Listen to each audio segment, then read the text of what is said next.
نحمده ونصلي على رسوله الكريم أما بعد فأعوذ بالله من الشيطان الرجيم بسم الله الرحمن الرحيم قال الله تبارك وتعالى في كلامه المجيد والفرقان الحميد كنتم خير أمة أخرجت للناس تأمرون بالمعروف وتنهون عن المنكر وتؤمنون بالله ولو آمن أهل الكتاب لكان خيرا لهم منهم المؤمنون وأكثرهم الفاسقون لن يضروكم إلا أذى وإن يقاتلوكم يولوكم الأدبار ثم لا ينصرون صدق اللہ العظیم۔ میرے واجب الاحترام خواتین و حضرات، ارشاد باری تعالی ہے کنتم خیر امت اخرجت للناس تأمرون بالمعروف وتنہون عن المنکر وتؤمنون باللہ، تم تمام امتوں سے بہتر ہو، نکالے گئے ہو لوگوں کے لیے تاکہ حکم کرو ان کو نیکی کا اور روکو ان کو برائی سے، اور ایمان لے آؤ اللہ پر۔ اس آیت کے اندر اللہ رب العالمین یہ فرما رہے ہیں کہ تمام امتوں میں تم بہترین امت ہو۔ وجہ اس کی یہ ہے کہ آپ لوگوں کے فائدے کے لیے، لوگوں کی بہتری کے لیے نکالے گئے ہو۔ اب آپ نے لوگوں کے ساتھ اچھائی کی تلقین کرنی ہے، ترغیب دینی ہے اور برائی سے منع کرنا ہے۔ امر بالمعروف اور نہی عن المنکر کی وجہ سے ہم نے تمہیں بہترین امت بنایا، بہترین لوگوں میں شمار کیا، اس وجہ سے کہ یہ سب سے بہترین کام ہے۔ انبیاء اکرام علیہم الصلاۃ والسلام نے بھی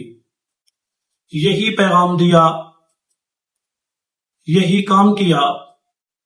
اسی راستے پر چلے، دنیا کو اسی راستے پر چلایا، اور اللہ پر ایمان رکھتے ہو، اللہ کی طرف بلاتے ہو،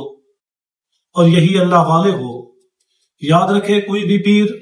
بزرگ، عالم، متقی، پرہیزگار، نیک آدمی تب ہوگا جب وہ اللہ کی مخلوق کو اللہ کی طرف بلائے گا۔ وَلَوْ آمَنَ أَهْلُ الْكِتَابِ، اور اگر ایمان لے ہیں اہل کتاب میں سے، یہ ان کے لیے بھی بہتر ہوگا۔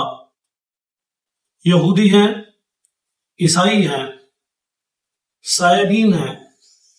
کوئی بھی اہل کتاب میں سے ایمان لانا چاہے تو اس کے لیے ڈبل ثواب، اسے ڈبل فائدہ پہنچے گا۔ ایک تو اس کے ایمان لانے کا، اور ایک منسوخ شدہ دین کو چھوڑنے کا۔ پھر اس میں یہ ہوتا ہے کہ وہ لوگ جاننے والے ہیں اللہ کی ذات کو بھی، آخرت کو، پیغمبروں کو، اور ان لوگوں کی کتابوں میں، تعلیمات میں پہلے یہ چیزیں بتائی جا چکی ہیں۔ منہم المؤمنون واکثرہم الفاسقون، ان میں سے کچھ مومن بھی ہیں، کچھ سیدھے راستے پر ہیں، کچھ لوگ ایسے ہیں کہ جن کے خمیر میں فطرت کے اندر ایمان رکھ دیا گیا، ان کی فطرت سلیمہ ہے، لیکن ان کی اکثریت فاسق لوگوں پر مشتمل ہے۔ اکثریت ان کی ایسے لوگ ہیں جو دین سے ہٹے ہوئے ہیں، ضد، مخالفت اور اناد پر ان کے بنیاد کھڑی ہے، دشمنی اور عداوت ان کی زندگی کا حصہ ہے، اور انہوں نے ہر ایک حکم کی نافرمانی کرنی ہے۔ غلط قسم کے ہیلے بہانے تلاش کر اسلام کو اور اہل اسلام کو، ایمان والوں کو بدنام کرنے کے لیے کوئی راستہ، کوئی طریقہ ایسا نہیں جسے وہ چھوڑ دیں، بلکہ ہر وہ کام کرتے ہیں جو غلط، جو اسلام کے راستے میں رکاوٹ ہے۔ فرمایا لن یضرکم الا اذی، وہ ہرگز آپ کو نقصان نہیں پہنچا سکتے مگر تھوڑی بہت اذیت۔ وہ یہ نہیں کہ ایمان والوں کے راستے کو روک سکے، یا اسلام کا راستہ روک سکے، یا اس پھیلتے ہوئے اسلام میں رکاوٹ بن سکے، یہ کام تو وہ ہرگز نہیں کر سکیں گے، نہ ہی ان کے اندر اتنی ہمت ہے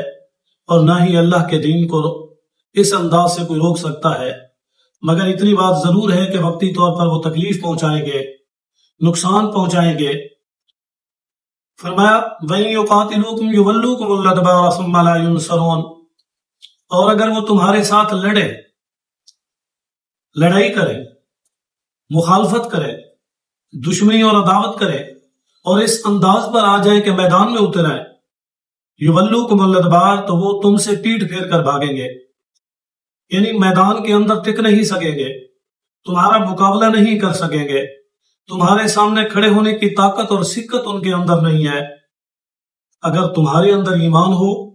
تو پھر بے ایمان ایمان والے کے سامنے کھڑا نہیں ہو سکتا۔ ثم لا ینصرون، پھر ان کی مدد بھی نہیں کی جائے گی، یعنی اللہ کی طرف سے ان کی مدد بھی نہیں ہوگی، اللہ تعالیٰ کی طرف سے ان کی نصرت بھی نہیں ہے، اور اللہ کی تائید بھی انہیں حاصل نہیں ہے۔